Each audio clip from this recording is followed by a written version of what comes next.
Hello दोस्तों, कैसे हो आप सब। तो आज दिन है वीरवार, गुरुवार का दिन था और सुबह के बजे थे 7। जी हाँ, उठते ही सबसे पहले जो है मैंने बाल को सुधार लिया। उसके बाद मैं किचन में आ जाऊंगी। ये वीडियो जो है मेरा पूरे दिन का है, सुबह से लेकर रात तक, लेकिन जो है ये एक पार्ट में आपको मॉर्निंग मिलेगा और एक पार्ट में आपको इवनिंग, क्योंकि ऑफिस जाने के बाद मेरे पास तो टाइम होता नहीं। तो शाम का जो है वीडियो मैं अगले पार्ट में दूँगी, क्योंकि वीडियो बहुत लंबा हो जाता है तो कोई देखता नहीं है। तो प्लीज़ एक लाइक ज़रूर दे दिया करो यार, बहुत मेहनत लगती है वीडियोज़ बनाने में ना। तो यहाँ पे आ जाऊँगी किचन में, क्योंकि मेरे हस्बैंड को जाना होता है सुबह जल्दी। तो आज मैंने कोई सब्ज़ी नहीं बनाई थी, क्योंकि कल रात को मैंने जो सब्ज़ी बनाई थी वो बहुत सारी बच गई थी, इसलिए मैंने वही यूज़ किया है आज। और जो है आगे आपको दिखाऊंगी स्टेप बाय स्टेप क्या क्या किया। तो हस्बैंड के लिए सबसे पहले मैं नाश्ता बना रही हूँ, उनके लिए चाय बना लूँगी और परांठे बना दूँगी, ताकि वो खाली पेट ना जाएँ। सुबह सुबह खाली पेट घर से निकलना अच्छा नहीं होता, ऐसा कहा जाता है कि घर से जब आप निकलें तो भरे पेट ही निकलें। तो यहाँ पे जो है अभी मैं फ्रिज में कुछ ढूंढ रही थी। गाजरें बहुत दिन से लेके आई थी मैं जूस बनाने के लिए, बट मैंने बनाया नहीं।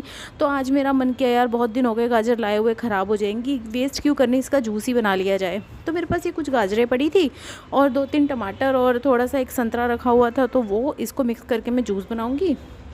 सबसे पहले जो है यहाँ मैं ब्रेकफास्ट बनाऊँगी। तो किस किस की रूटीन ऐसी होती है कि सुबह उठते ही सबसे पहले उनको हस्बैंड के लिए बनाना होता है, बाद में फिर और काम करने होते हैं। लेकिन किस किस के हस्बैंड पहले चले जाते हैं, या कोई ऐसा घर का पर्सन जो सबसे पहले जाता हो, जिसके लिए आपको पहले उठ के काम करना होता हो। मेरे साथ तो ये शुरू से है। जब मेरी शादी हुई थी तो मेरे ससुर जी थे जो वो भी जल्दी जाया करते थे। उनको तो 6 बजे निकलना होता था, तो सुबह सुबह सबसे पहले 5 बजे उठ के उनके लिए ही मुझे खाना बनाना होता था, क्योंकि फिर वो खाली पेट नहीं तो चले जाते थे और फिर पूरा दिन एक अच्छा सा फील नहीं आता था कि घर का एक पर्सन भूखा चला जाए। तो उठ के उनके लिए मुझे सबसे पहले परांठे बनाने होते थे, रोटी बनानी होती थी। सब्जी तो हम रात को जो बनाते हैं वही, क्योंकि सुबह सुबह उनको निकलना होता था 6 बजे, तो इसलिए वो फिर दोपहर को आ जाते थे वैसे, लेकिन उनको सुबह सुबह 6 बजे जाना होता था। तो ऐसा ये रूटीन कुछ मेरा रहा है शुरू से ही। मतलब अब तो फिर भी बहुत सुख सुविधाएँ हैं, अगर पहले देखा जाए तो इतनी सुख सुविधाएँ नहीं हुआ करती थी। अब तो फिर भी बहुत कुछ ऐसा हो गया है कि फ़ीमेल्स को बहुत रिलैक्स मिलता है। कई ऐसे टूल्स आ चुके हैं जिनकी हेल्प से हम जल्दी जल्दी काम निपटा सकते हैं। और यहाँ पे बेटा भी तैयार हो रहा था जाने के लिए। वो कुछ मस्ती मारता रहता है, कुछ ना कुछ ऐसी बात करता रहता है जिस पे मुझे गुस्सा भी आता है और हंसी भी आती है। तो वो मुझसे कुछ ऐसी बात ही कर रहा था और रेडी हो रहा था। उसको मैं कह रही थी कुछ खा के चला जाया कर, वो कुछ खा के जाके राजी नहीं है। मतलब वो कहता है मैं नहीं खा के जाऊँगा, और मुझे इतना गुस्सा आता है कि आप खाली पेट मत जाया करो, थोड़ा बहुत कुछ खा लो, चाहे थोड़ा सा दूध ही पी लो, एक रस खा लो, एक बिस्किट खा लो, लेकिन कुछ खा के जाओ। तो यहाँ पर मैं जूस बनाने लग गई हूँ। गाजरों को मैंने वॉश कर लिया था और टमाटर काट लिए थे, एक संतरा है छील लिया था, उसका मैं जूस बना रही थी। और मेघा यहाँ पे देख रही थी कि मम्मी जूस बना रही है सुबह सुबह। आज हमारे तो मज़े ही हो गए। मुझे कह रही थी आज तो मज़े ही हो गए, आप सुबह सुबह जूस बना रहे हो। उनका यार रखिए, गाजर मंगा के बनाया नहीं है। तो क्या होता है ना, बाहर से मंगा के आप पी लो। कुछ दिन पहले क्या कर रही थी, मैंने बाहर से मंगाया था, लेकिन है ना बड़ा वहम सा चढ़ रहा था जब देख के कि कितने कितने दिन, वो 2-2 दिन तो जूसर को धोते नहीं है, उसमें गंदगी पड़ी ही रह जाती है। तो है ना मन नहीं मानता, फिर लगता है कि यार घर पे सफाई से खुद ही बना लिया जाए। और मुझे लगता है सस्ता भी पड़ता है, ठीक है जैसे भी। तो यहाँ पे भी मैं बर्तन कर लूँगी थोड़े से, क्योंकि मुझे ना दूध को बॉईल करना था, तो पतीला जूठा पड़ा हुआ था, तो अभी मुझे उसको भी साफ़ करना था। तो मैं पतीला साफ़ कर रही थी दूध बॉयल करने के लिए। तो साथ के साथ मैंने कहा यार ये भी कुकर भी खाली कर देती हूँ, और जो काम है ये थोड़े बहुत ये भी निपटा लेती हूँ। और यहाँ से भी मैंने कहा सफाई कर दूँ इसकी, जूसर की भी, नहीं तो ये फिर मैं ऑफिस चली जाऊँगी, पूरा दिन रखा रह जाएगा। तो इसको भी मैंने कहा साफ़ ही हाथ के हाथ कर ही देती हूँ। और इसका जो है ये निकलता है ना डस्ट, अगर खाली गाजर का हम यूज़ कर रहे हैं तो हम उससे कुछ भी बना सकते हैं, बट मैंने इसमें कई चीज़ें मिक्स कर दी ना। तो इसको मैं अभी मतलब गाय को खिला दूँगी, थैली में डाल दूँगी अलग से। यहाँ पर अगर जो लोग पेड़ पौधे रखते हैं जो खाद बनाते हैं, तो ये उसे खाद में भी यूज़ कर सकते हैं। मतलब इसको सुखा के खाद बना के भी यूज़ किया जा सकता है। और यहाँ पे भी मैं ब्रश कर लूँगी, जाने की तैयारी कर रही थी मैं अभी। तो यहाँ पे मैं ब्रश कर लूँगी अच्छे से। और सुबह सुबह ब्रश करना तो बहुत ज़रूरी है यार, दांत साफ़ करना तो बहुत ज़रूरी है। तो मैं यहाँ ब्रश कर लूँगी, इसके बाद मैं अपना फेस क्लीन करूँगी। क्या होता है कि फेस पे ना बहुत ज़्यादा डस्ट जम जाती है, अगर हम बाहर निकलते हैं ना तो बहुत गंदगी जम जाती है। अब देखेंगे मैं मामा अर्थ का जो है यूज़ कर रही हूँ, जो फेस वॉश आता है ना ये, जिसके साथ ब्रश लगा होता है। सीरियसली बहुत अच्छा है, मैंने तो ये परचेज़ किया है और यूज़ कर रही हूँ। मुझे कोई ऐसे प्रमोशन में नहीं मिला, मैं इसे परचेज़ करके ही मैं यूज़ करती हूँ।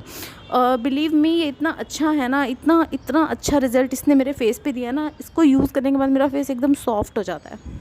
और ब्रश की वजह से ना आपकी जो गंदगी होती है फेस पे पोर्स में चली जाती है, वो भी अच्छे से क्लीन हो जाती है। इसका ब्रश काफ़ी सॉफ्ट है, मतलब आपको ऐसा लगेगा जैसे कोई आपको हैंड मसाज दे रहा है अच्छे से।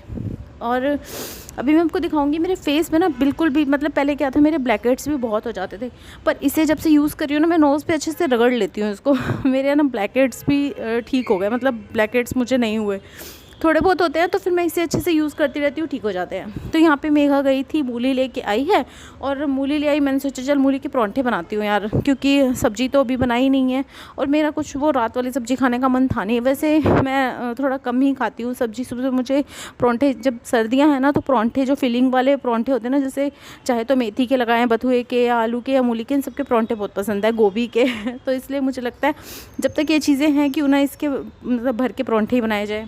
तो यहाँ पे जो है मैं मूली को कद्दूकस कर लूँगी, और जो बाकी ये निकलेगा साग, मतलब जो ये पत्ते पत्ते, इसे भी साइड में गाय के लिए रख दूँगी।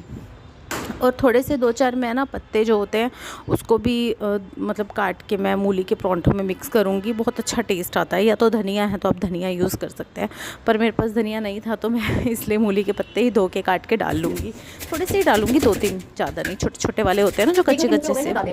तो यहाँ पर मैंने डाल लिए थे। ये मेघा से कुछ मैं मस्ती कर रही थी अभी, इसके फेस में ना पिम्पल्स हुए हैं बहुत, तो मुझे कह रही है कि है ना मैं टेंशन ले रही थी 1-2 दिन से, तो मुझे पिम्पल्स हो गए। मैंने कहा हाँ टेंशन लेना भी बहुत ज़रूरी है, टेंशन नहीं लेंगे तो जिएंगे कैसे। बस तो मजाक कर रही थी कि यार टेंशन क्यों लेनी, किस बात की, बच्चे हो तुम तो भी, तुम टेंशन ले रहे हो, किस बात की टेंशन लेनी। तो मैं उसके साथ मजाक कर रही थी। तो वो यहाँ से चली गई थी, फिर कह रही मम्मी कैसी बातें करते हो आप। मैंने कहा यार क्यों, बच्चे होने के बाद भी तुम इतनी टेंशन ले रहे हो तो आगे क्या होगा। तो यहाँ पे जो है ये मूली मैं अच्छे से निचोड़ रही थी। किसी किसी की शिकायत होती है कि उनके मूली के परांठे फट जाते हैं, तो वो इसी रीज़न से फटते हैं, जब आप मूली अच्छे से निचोड़ते नहीं है, उसका जो पानी अच्छे से रिलीज़ नहीं करते हैं, थोड़ा बहुत पानी उसमें मॉइस्चर रह जाता है, तो इसलिए वो परांठे फटते हैं। अगर आप अच्छे से मॉइस्चर रिलीज़ कर लेंगे ना, अच्छे से इसका पानी निचोड़ लेंगे ना, तो ये बिल्कुल भी परांठे नहीं फटते। आप कितनी भी फिलिंग भर लो, आटा थोड़ा सा लेके कितनी सारी मूली उसमें फिल कर लो, बिल्कुल भी नहीं फटते। मेरे तो नहीं फटते क्योंकि मैं अच्छे से इसको स्क्वीज़ करती हूँ। और उसके बाद यहाँ पे जो है मिल्क मैं बॉईल करने के लिए रखूँगी। तो ये मैं मिल्क बफेलो का, और अभी तो दूध फिर से रेट बढ़ चुके हैं, मतलब ना हद ही कर रखी है अमूल वालों ने, हर बार रेट को बढ़ाते जा रहे हैं। 3 रुपये रेट 1 किलो पे फिर से बढ़ चुका है। तो इसलिए मैंने एक बफेलो मिल्क लिया, एक वो ब्लू वाली थैली आती है ना नॉर्मल, जो वो वाला मैंने लिया, तो थोड़ा बैलेंस बराबर हो जाएगा इसलिए क्योंकि वो थोड़ा पतला होता है, ये थोड़ा गाढ़ा होता है। तो यहाँ पे जो है मैंने मूली में अदरक भी थोड़ी सी घिस के डाल ली है। अदरक घिस के डालने से ना मुझे बड़ा अच्छा टेस्ट लगता है मूली के परांठे में। और थोड़ी सी अजवाइन को भी रब करके हाथ पे अच्छे से ना वो भी डाल लूँगी। इस वीडियो को यहीं एंड करती हूँ, मिलती हूँ आपसे अगली वीडियो में। Take care and bye bye. आगे की क्लिप मैं जो है शॉर्ट में डालूँगी, देखना ज़रूर।